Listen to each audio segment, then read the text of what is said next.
Ini janji berkat. Mari kita belajar dari Rasul Paulus. Next. Rasul Paulus berkata apa?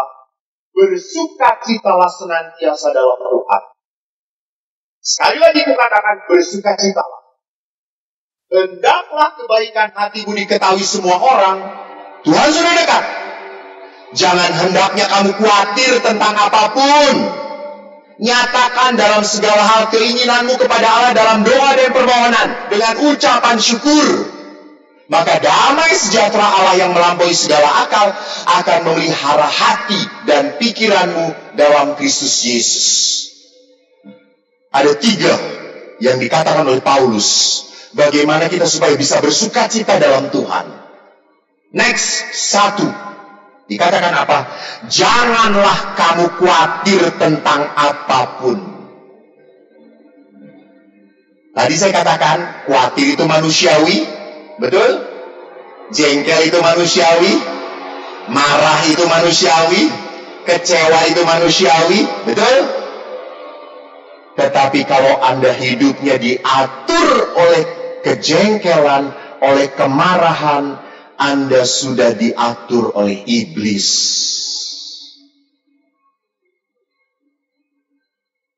Ingat, Anda sudah diatur oleh iblis. Maka saya sedih kalau banyak melihat orang-orang Katolik nggak suka cita. Berat ke gereja hari Minggu aja.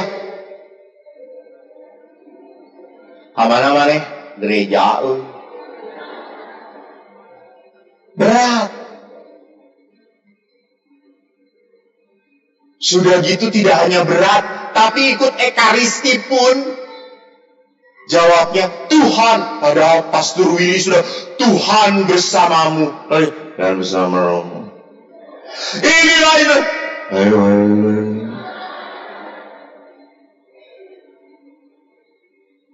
Bagaimana mungkin kita menerima berkat Tuhan berlimpah kalau kita pun tidak apa? Tidak sukacita, karena penuh kekhawatiran. Penuh kekhawatiran. Bapak Ibu, supaya tidak khawatir apa? Belajarlah menerima. Banyak hal dalam hidup kita tidak bisa dirubah. Oke. Berapa suami? Bolehlah angkat tangan. Istri aja. Istri dulu. Karena istri makan super power. Istri makan emak-emak. Dan emak-emak adalah makhluk yang paling benar di dunia ini setelah Tuhan Allah. Jadi jangan melawan emak-emak. Jangan. Saya pun kalau udah diminta foto dengan emak-emak, kalah saya. Foto. Saya diem begitu.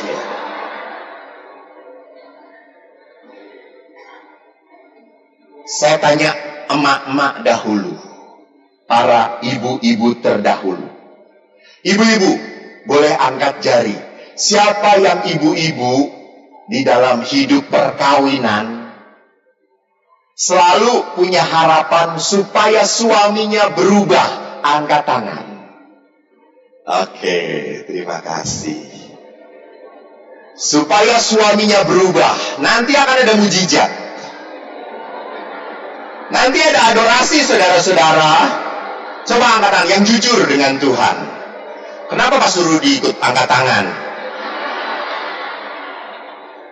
Supaya Pastor Willy berubah. Jadi Doraemon. Ada. Bapak-bapak, saya tanya kepada bapak-bapak. Siapa yang dalam hidup kadang-kadang saya pun berpikir, berharap supaya istrinya berubah? Angkat tangan. Lihat, hanya 3 pria yang berani, saudara-saudara. Hanya 3 laki-laki yang berani. Itu pun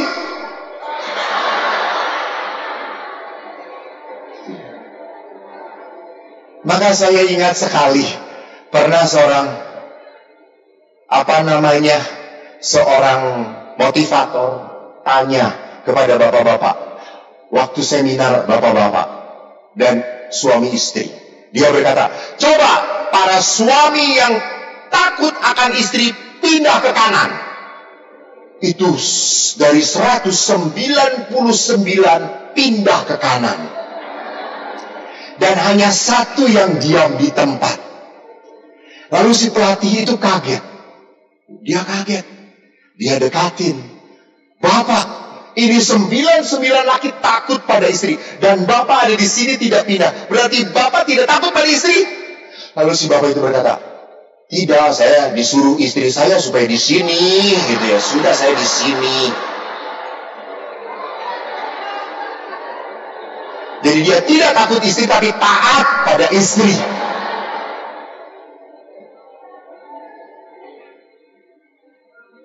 Lihat, walaupun Anda berharap suami Anda berubah, apakah suami Anda berubah? Tidak. Suami berharap supaya istri berubah, apakah istri berubah? Tidak, tidak. Di dalam rumah tangga Anda hanya bisa bahagia kalau apa? Menerima. Menerima. Ya sudah, arek naon deui. Arek naon geus kolot. Dibalikeun ka kolotna geus pararae. Sudahlah, gitu ya. Ibu sudah berapa tahun menikah dengan Bapak? 25 tahun. Betul, Bu. Ibu lihat kenapa Bapak seperti ini? Baru 25 tahun sudah cepat tua? Karena menikah dengan Ibu. Coba menikah dengan Cutari. Wah, pasti awet muda. Betul nggak, Pak? Kurang ajar. Langsung istrinya rasa kulit begini.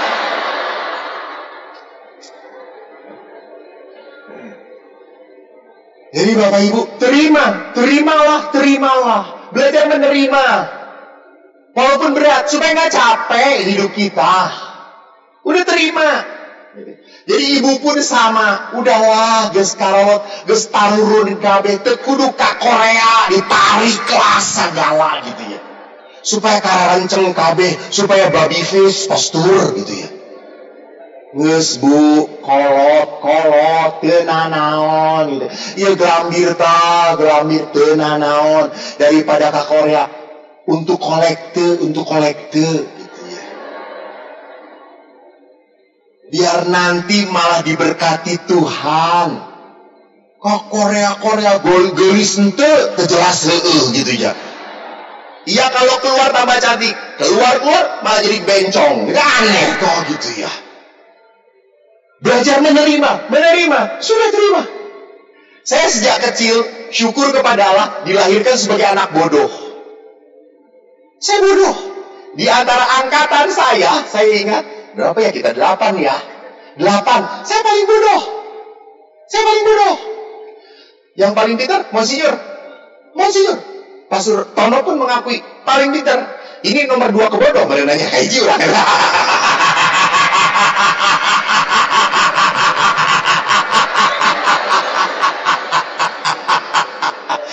Jadi saya mau dalapan, ranking dalapannya itu 7. Nomor 1-nya itu Monsinyur Anton, paling pintar. Saya bodoh.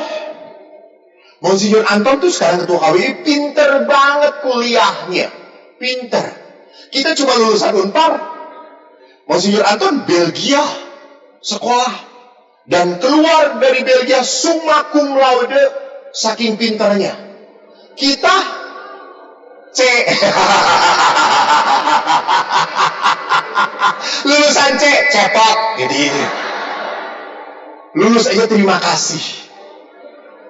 Tapi maaf Bapak Ibu, walaupun Monsinyur Anton pinter jadi ketua KWI, tetap tidak bisa mengalahkan saya. Saya kalau khotbah karena bodoh, gampang dimengerti. Betul nggak ya? Anda ngerti khotbah saya? Ya ngerti, karena kalau Anda sampai nggak ngerti, Anda lebih bodoh dari saya.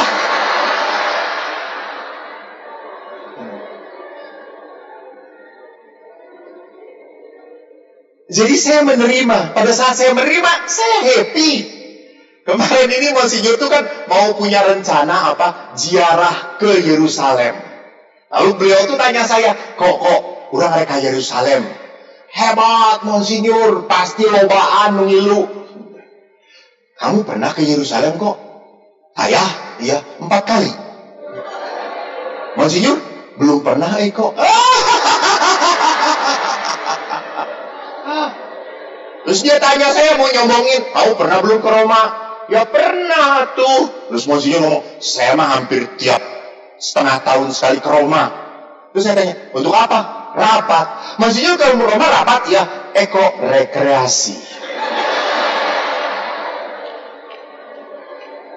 Teman-teman, Bapak Ibu, kalau kita menerima diri, kita happy dengan hidup kita.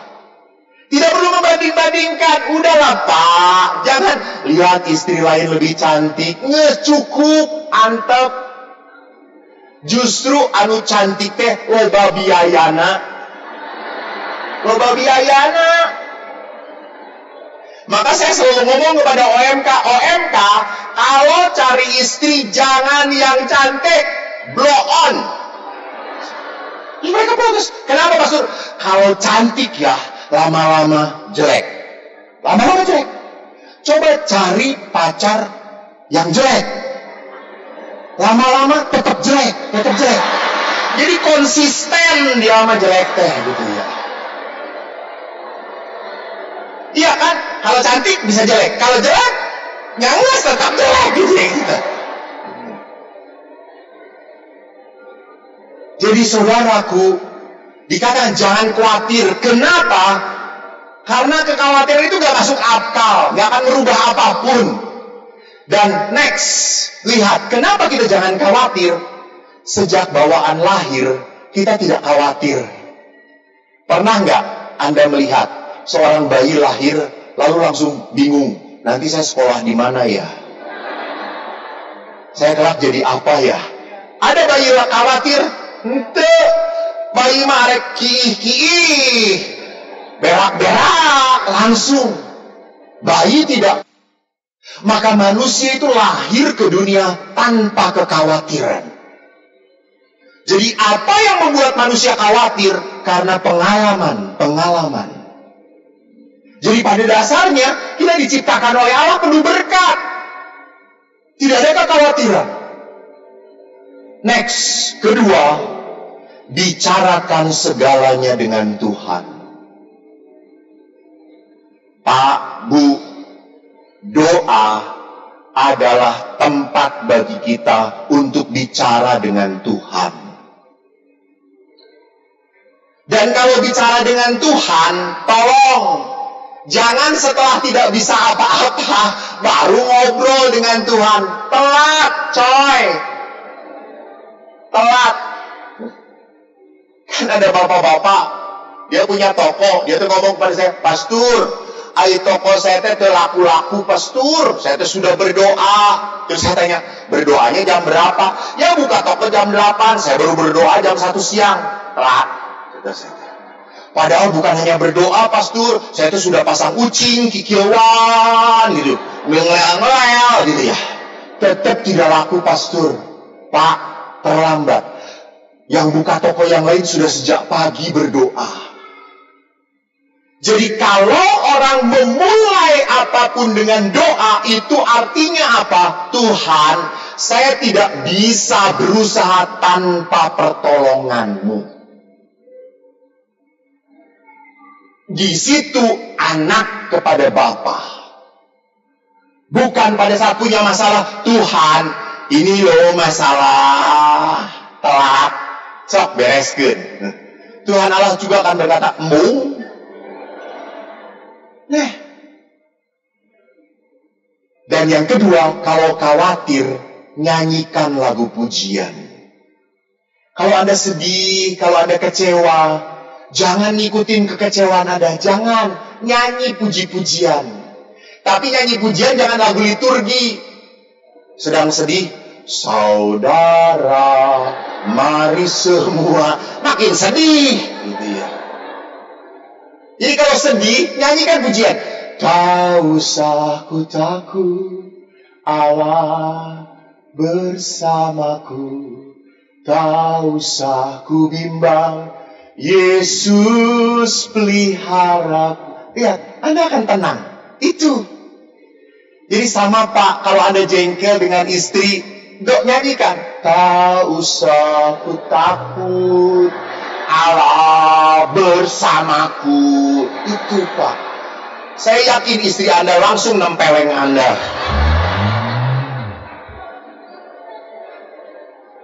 Ketiga, bersyukurlah dalam segala hal. Next.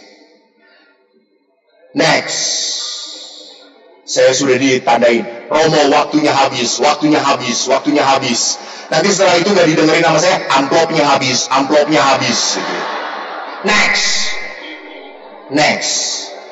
Next.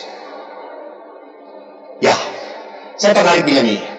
Allah adalah kasih. Betul? Ada yang gak? Allah itu baik, sungguh baik bagiku. Dikanya kasih setianya.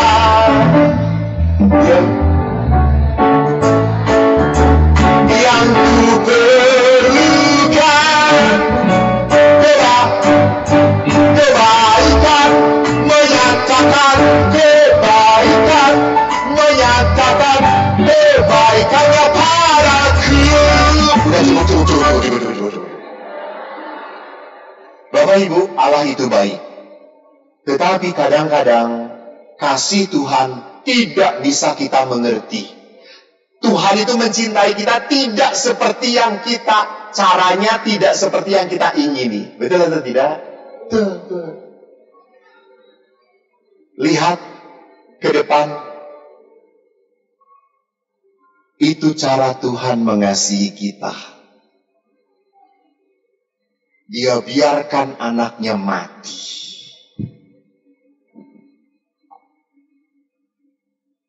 Ini kan kasih yang aneh. Membiarkan anaknya mati. Tuhan macam apa? Ini Tuhan yang mau mengajarkan pada kita. Allah itu mengasihi dengan caranya Tuhan.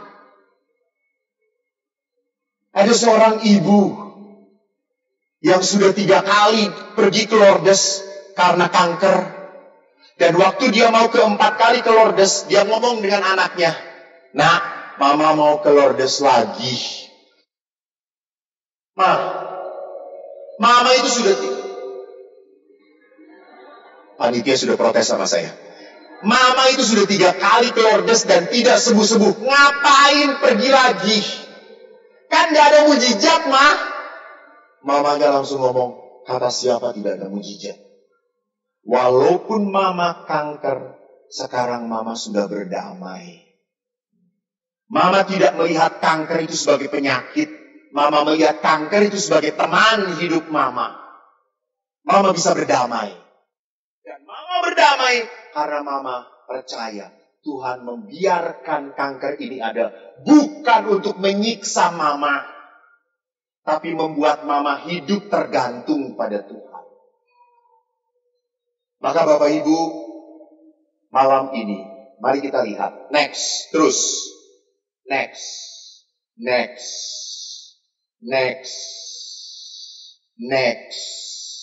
Oke. Bapak Ibu,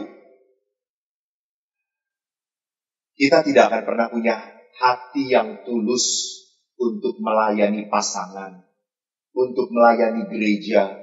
Sekali lagi, kalau hati kita masih terikat oleh kemarahan, kesedihan, kejengkelan, kecewa,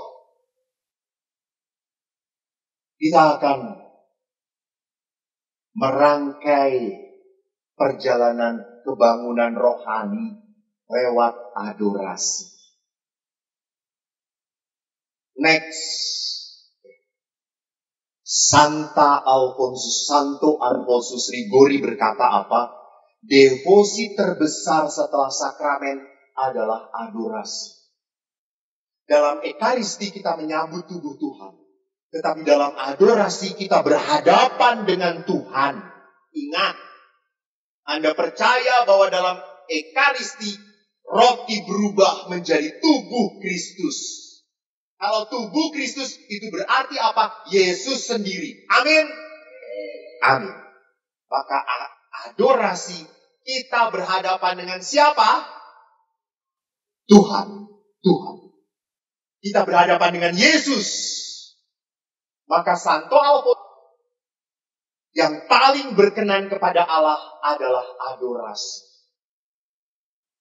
Saudaraku, dalam adorasi, apa yang bisa kita lakukan? Next.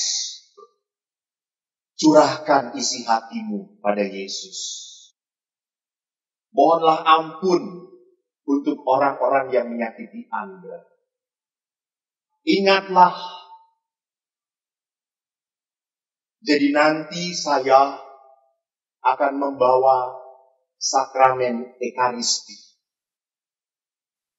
berputar.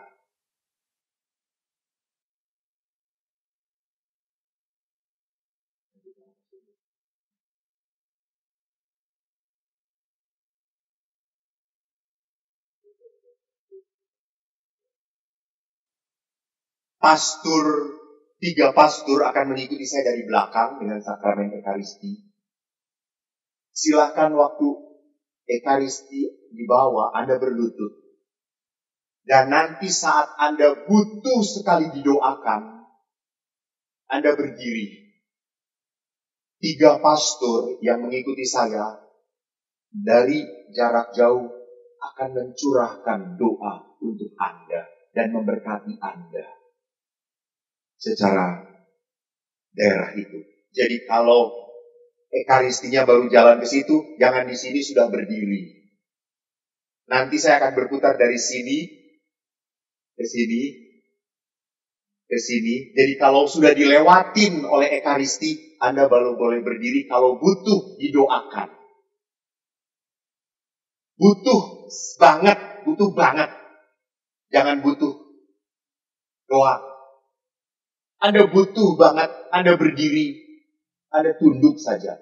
Nanti imam-imam yang jalan akan berhenti sejenak dan memberkati Anda. Walaupun di perhentian pun saya akan memberkati dengan sakramen Maha Kudus. Ingat, 12 tahun seorang ibu sakit pendarahan di dalam kitab suci. Dan ibu itu berkata apa? Jika ku jamah jubahnya, aku sembuh. Dan Yesus berkata apa? Imanmu menyelamatkan engkau.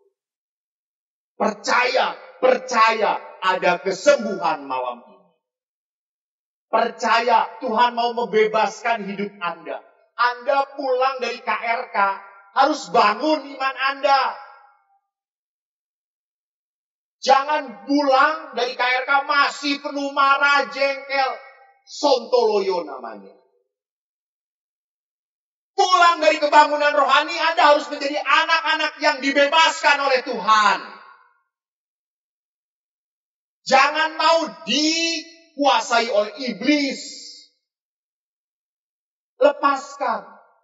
Allah ingin melepaskan beban Anda. Yesus berkata, mari kepadaku.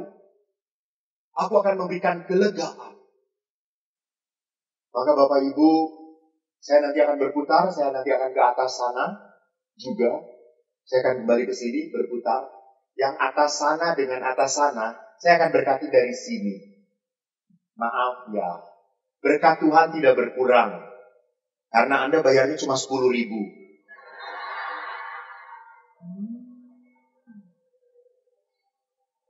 Tidak.